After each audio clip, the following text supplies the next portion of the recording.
Hello everyone and welcome back. The preview weekend for Path of Fire is over and I've been sitting here watching meme videos and cringe compilations, and I thought that I should probably be doing something better with my life. So I'm going to make this overview of my thoughts on the preview weekend. I have no idea how long this is going to be, but I'm going to do it in sections. So let's just get started. I guess the first thing to talk about is the first thing we all experienced, which is the story, or the first story step. We never got the full story. That would be amazing. And just as a disclaimer, everything I say in this video is, of course, my opinion. So if you get personally attacked by opinions, I don't know if you should watch this video. So with that being said, let's talk about it. Right off the bat, the whole, as a whole, the very first story instance, it was a fairly generic hook in terms of story development and plot introduction. It is a general hook where it's like, oh, you get introduced to this person, you're in a foreign land and you have to go fight them. But I do think it was done fairly well. I, for one, am not averse to this type of structure because of the overall tone of this story instance. With The Living World Season 3, a lot of people were complaining that it was a lot of jokes, a lot of jabby, haha, I'm looking at you, Timey, and portions of Livia, which was really weird.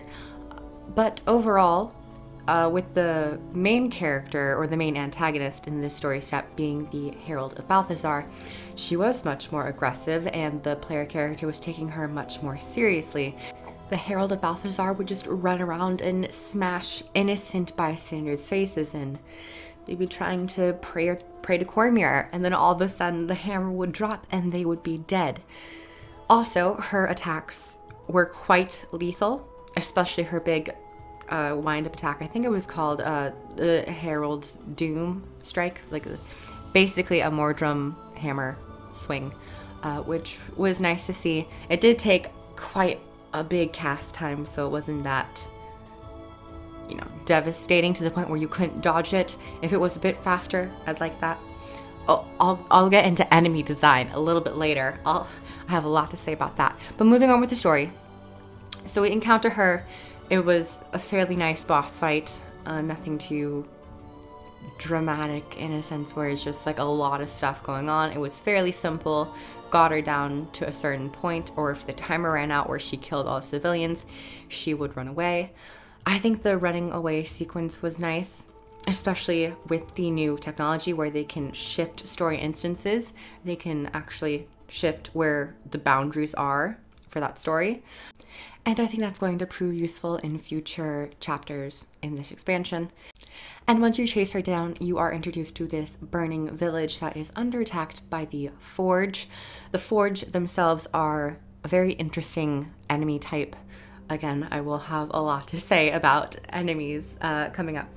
But overall, it was a nice, I guess, break in the quarrel between the Herald and the player character, where you have to take care of this village.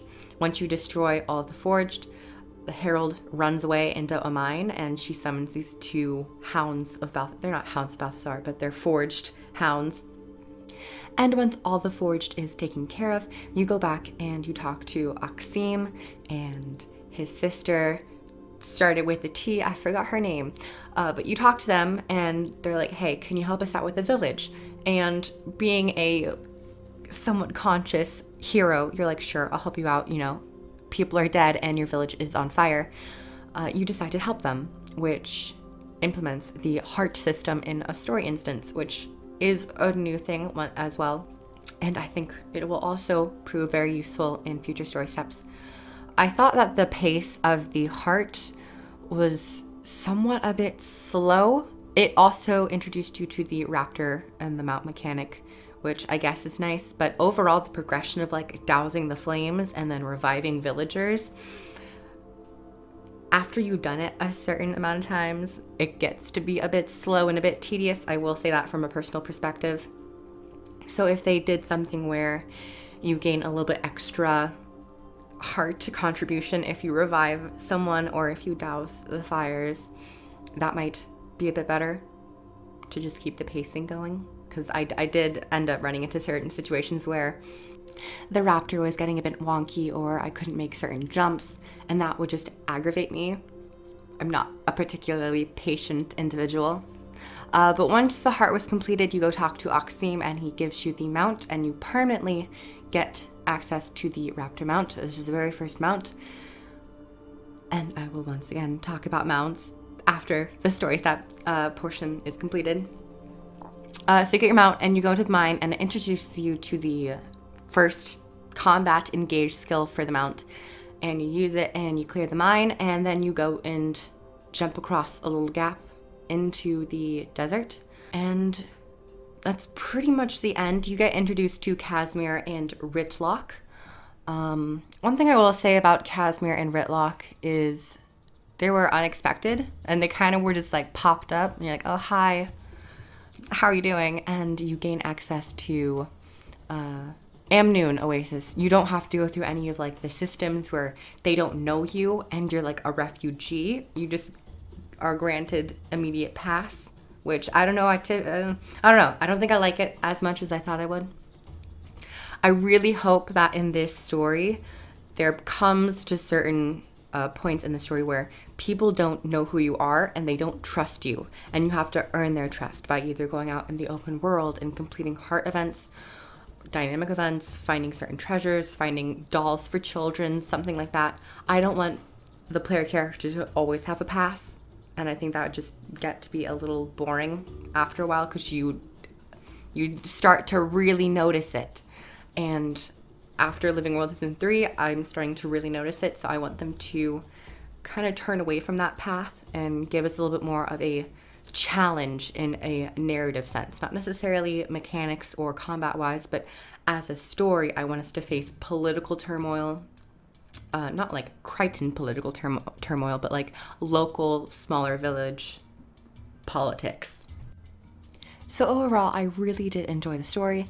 My only suggestion for the story moving forward is that we don't get as much of an ease of access to certain locations and to certain characters. But overall, I really did enjoy it. Now, moving on to the mount section where I discuss my personal opinion about the mounts, or at least the raptor mount.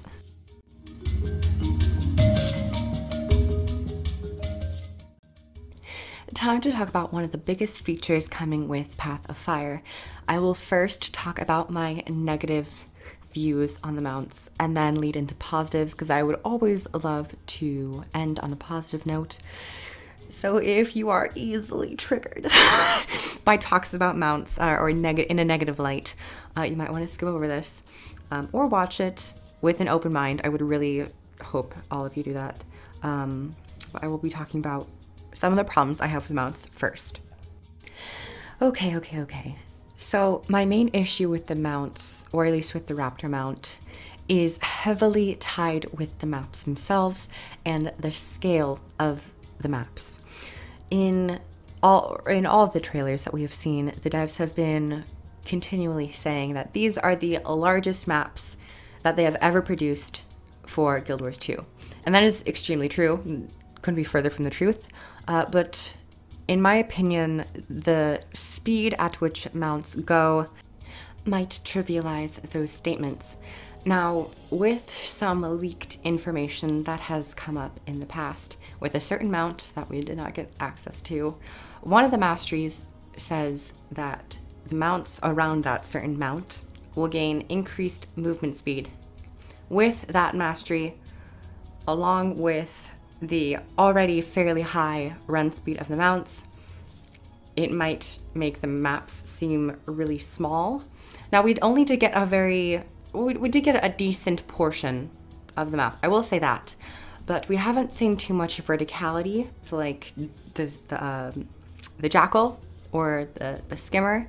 So I don't know how that will make the maps feel, but this is coming purely from a raptor perspective. My recommendation, or what I've been thinking, is that hypothetically, if the mounts gave you 100% increased movement speed, you could reduce it down to 95% movement speed just to make it feel a little bit slower, but not drastically slower where you're like, oh, this just feels terrible. And then with that certain mastery that gives the mounts increased movement speed, you can get like 10% increased movement speed. So your mounts can run at 105% increased speed. I don't know, that was my only gripe with the mounts, is that the maps felt a bit smaller than what I was expecting. It could just be chalked down to my expectations and that I should just lower my expectations as I typically do, but I kind of just got wrapped up in the hype. Don't get me wrong, I do believe the maps themselves are really big, and it does provide a much bigger experience than the core maps, but I could have just been disillusioned. But then again, we never got the full map, so I could just be totally wrong, and all of those comments could have just been for nothing. We'll have to see, but definitely something to think about. Moving on to the positives that I have about the mount system, which most of you probably would like to hear. I really enjoyed the Raptor's movement mechanics with the leap. My only problem was just the passive movement speed, but I think with the abilities, it does bring a sense of uniqueness to the mounts. I think overall the aesthetic of the Raptor is really nice. The spikes, it feels weighty, and it feels like it has weight to it, especially when it turns. You might remember if you watched my first playthrough of the demo, I was a bit agitated with the movement of it, and I do still think it could turn just like slightly faster, but I gotten used to it, and it feels much more authentic to what a real animal would feel like when you're riding them and you're handling animals, especially like horses. So in that respect, I did get accustomed to it, and I think most players have. I think when you start out, you're like, ooh, this feels a little clunky, but then you start to predict and you start to get the feel for it, as you do with most things in life. In conclusion, I would just like to heed caution with some of the movement speed, but overall I really enjoy mounts and their unique movement capabilities, especially with the Raptor's leap. That'll be really fun when exploring the desert.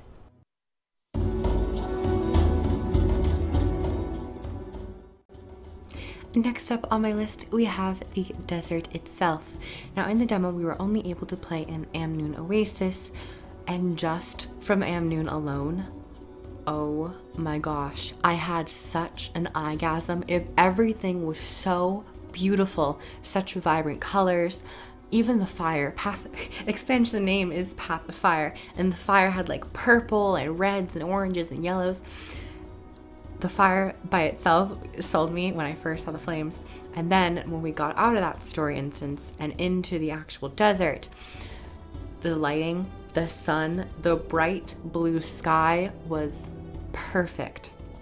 As you can see here in the background footage, I am walking through Amnoon Oasis, and there's a bunch of little confetti flying everywhere, and the foliage and the people walking around. Everything seems so well done, from the environment design and the artists who work on environment and maps in games. Not only was this map jaw-droppingly beautiful, it also held a bunch of very interesting NPCs. There were Elite Specialization NPCs, the Hollowsmith and the Mirage. There were Priory, there were Consortium, there were Nobles, there were Refugees, and they all had very interesting little tidbits about their personal journey, or the activity that's going on with Balthazar, or the Branded, or Palawajoko. And whenever I see those little mechanics or tidbits in games, it really does bring such a sense of life into the world, where I want to keep venturing forth, and I want to stop Palawajoko, or I want to kill some more Branded, even though we don't really want to kill Krakatorek, but perhaps the Branded, and we want to take down Balthazar. It brings a sense of urgency in subtle ways if you look for it. I guess that could also be a downside to it, that it isn't in your face, but it just makes it that much more special when you do find it. Once you leave the Amnoon main city, you are venturing forth into the desert, and they mentioned this in their trailers, where It's not just flat stretches of sand with dunes. There are small oases and farms and lush trees and even more foliage outside of the main city. So visually, it keeps the player's attention and you don't get bored. That was definitely a big worry that I had, considering that I am not a fan of desert maps. So I didn't want to be left in this situation where I'm like, ooh, I don't like the environments, but I want to play the game because I love the story so much. But if the environments were a bit drab, it would make it that much more worse for me. But thankfully, I was completely wrong in the little things that we saw. And we aren't even close to finishing each map and like exploring each map. From what I saw in Amnion Oasis, there were some temples with rotating tops, domes, almost like an observatory, and those little touches with rotating roofs, rotating ceilings. It was so beautiful, and I can't wait to see what the other maps have in store, especially with the Branded and Krakatorg moving. We actually have official confirmation that Krakatorg has moved. And this means that we might have a chance of seeing new forms of Branded, as well as seeing Branded landscapes, like some of the shattered pyramids that we've seen in both the teaser trailer that we got at the end of Living World, and from the trailers that we've gotten from the original announcement of Path of Fire. So overall, the maps, in my opinion, are going to be great. Not saying 100%, but I feel like they're going to be great. Oh my gosh, I forgot to mention the skyboxes. Oh my, heavy breathing intensifies, especially in the Oasis. The skyboxes at night, they are so beautiful. It's riddled with stars, and it looks like you're just gazing up into like a bajillion different solar systems and galaxies. It is, the night is probably my favorite time to be in that map. So moving on.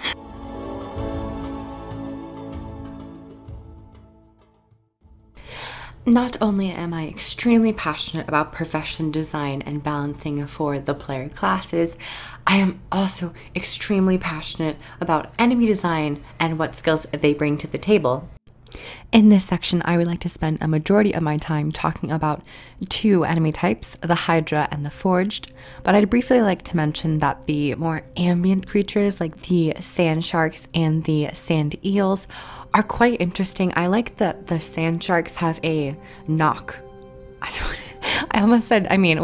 up mechanics, but a blowout that lifts the character up into the air and then you get slammed down. And the sand eels will also summon mini sand eels that will apply certain conditions on the foes. So those two are fairly nice, just ambient desert creatures. But I'd like to take a bit more of an in-depth look at both the Hydras and the Forged. I'm going to first touch base on the Hydra.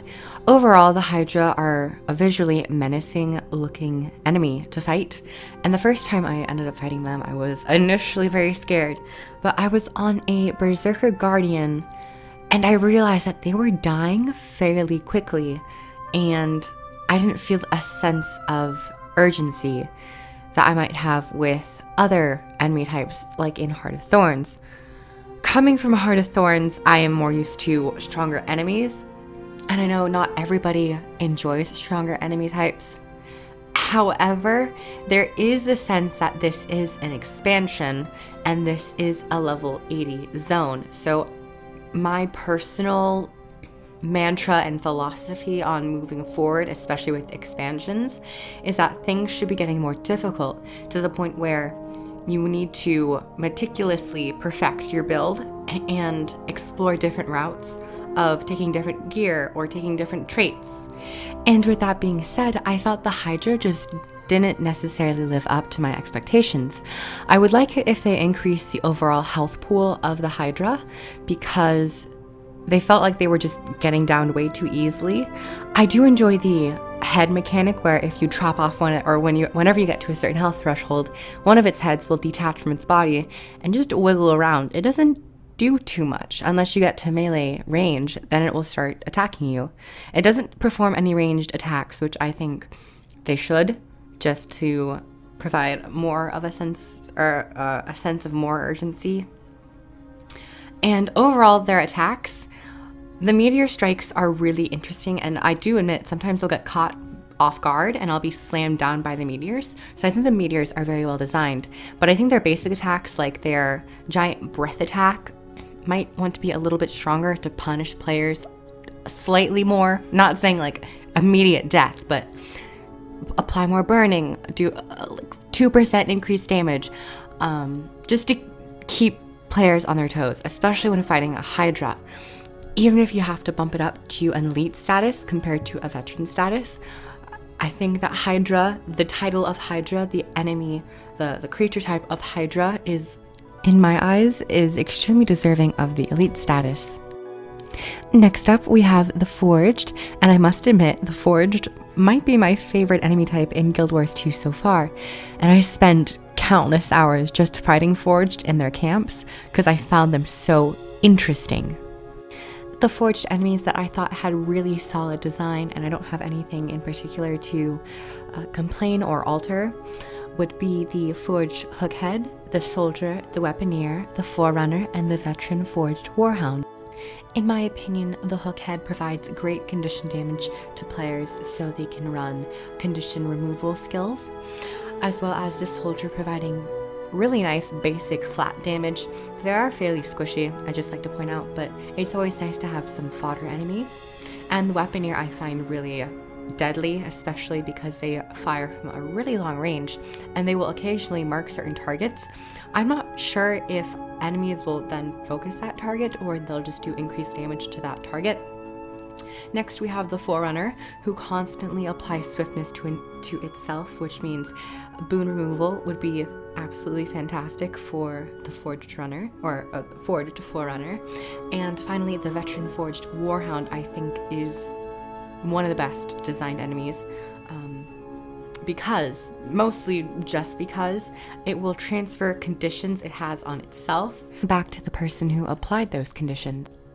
I love these types of enemies who will think on their feet and do something to make the player's day miserable. I know I sound so sadistic, but I really do like when enemies present a unique challenge.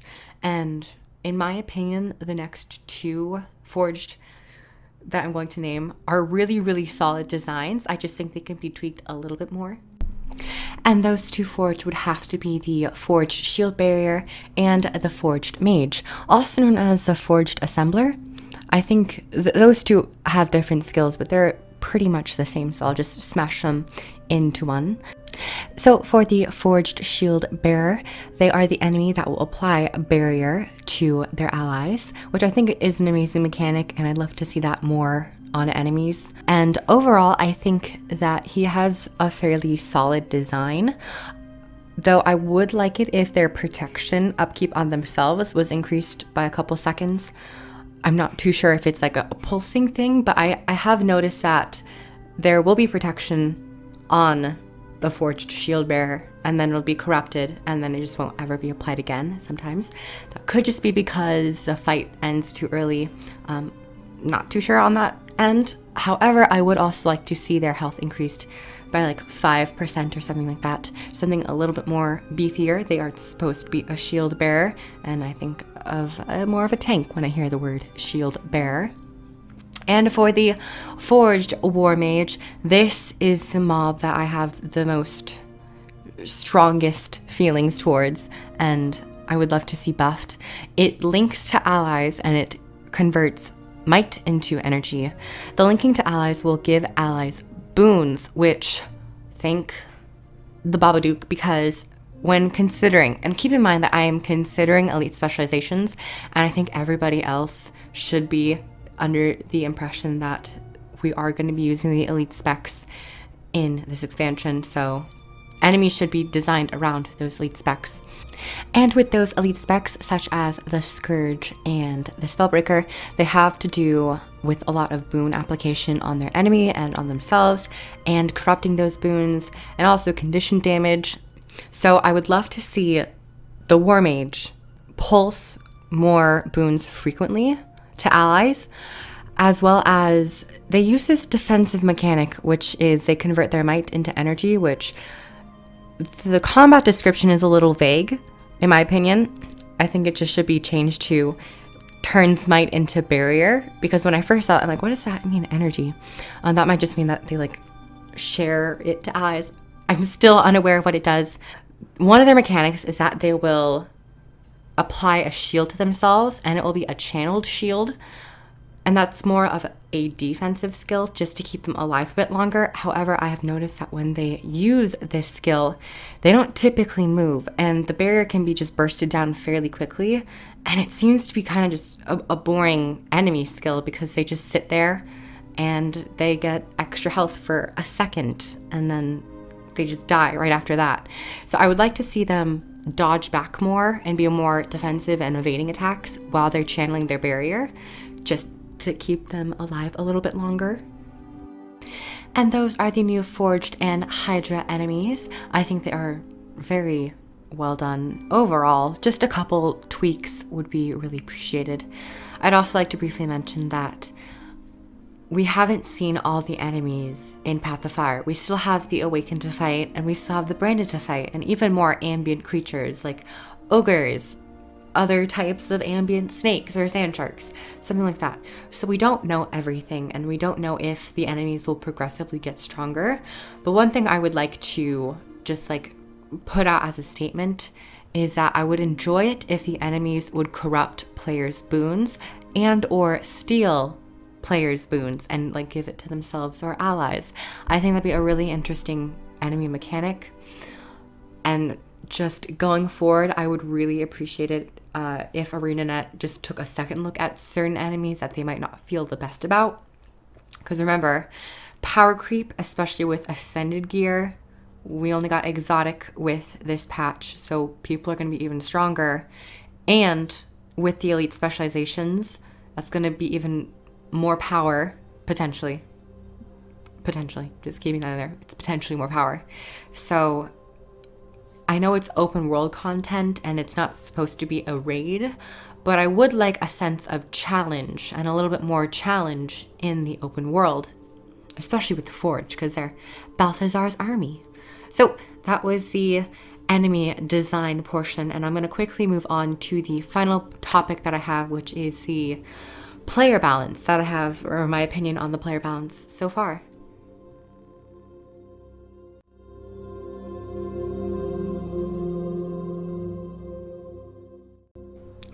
Moving on to my very brief character topics, or profession topics I should say. This is kind of a response to the previous balance patch, as I did not make a video discussing the previous balance patch because I wanted to wait for this demo just to see how everything was doing. I did play every single profession except for the Thief and the Revenant. I managed to get some gameplay with every other profession. And I have to say that all the professions seem to be working very well in the Path of Fire maps. I would say Elementalist is very squishy and they will have to be more defensive and maybe take the Earth specialization for more defensive play. I would like to briefly talk about Guardian because I do main Guardian. And this is more of a support request / acknowledgement. With the Wave of Wrath update in the latest bounce patch, they reduce the range by 600, but they increase the overall angle at which it hits enemies. I've always viewed the staff as a support weapon, and because it did receive this, I'm gonna say it was an overall nerf. I'd have to really, I've kind of decided that it really was a nerf. The overall angle increase at which it hits targets, it's nice, but overall I don't see too much effect out of that. I would like to propose that the first auto attack, or the auto attack skill for the staff, Wave of Wrath, also uses a certain boon application. This will also tie into the Honorable Staff trait, give us some more reason to take that with increased concentration. But what I was thinking is that it will also hit allies. Like, it doesn't have to be 5 allies, it could be 3 allies or something, but it has a 50% chance of applying regeneration, like 3 seconds of regeneration that heals for like 250 health or 300 health, or it has a 50% chance of applying 1 stack of might for 5 seconds. These boons don't have to be super, super strong, just a little bit more supportive to highlight the honorable staff trait. I've also noticed that with Necromancer, the blood trait line, the blood support trait, especially Vampiric Aura, it's really weak. And I know a lot of people have been talking about it, but I found it very weak. And with this Scourge, what seems to be more in a support direction, I think Vampiric Aura, that specific trait, to compete with, I think it was Transfusion. No, Transfusion's the ultimate. It's the Master trait, the top one. I forgot it. Oh my gosh. But it's the one that will heal allies when you leave Shroud. I don't know how that's going to work with the Scourge and their Sandshades, but if it happens to work when like a Sandshade disappears, it heals people. As a sense of competitive, or to keep the traits competitive, I'd like to see a buff to Vampiric Aura. Instead of it lasting 9 to 10 seconds, it could last 5 to 6 seconds, and it does 80 healing per attack and like 30 or 40 damage. It doesn't have to be extremely, extremely powerful where it's like 200 health per hit, but just give it a little bit of love. Those are really all the professional mechanics that I noticed more so than others. So that's all I really wanted to talk about. Damn, this video got long, 31 minutes. Wow, I need some food.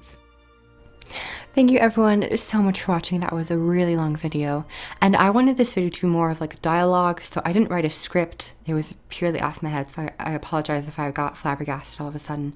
But I prefer these style of videos than scripted ones because I just feel more comfortable. Once again, thank you everyone for watching. Subscribe for more Path of Fire content. I will talk about bounties in the future. Like the video if you liked it. And hopefully these changes will see the light of day. And if not, then I totally understand. These were just ideas I had in my head, and I thought, why not share it? So, I also have Path of Fire referral links if any of you would like to come and support my channel and me by using it. So, thank you everyone so much, and I'll see you guys in the next video. Bye.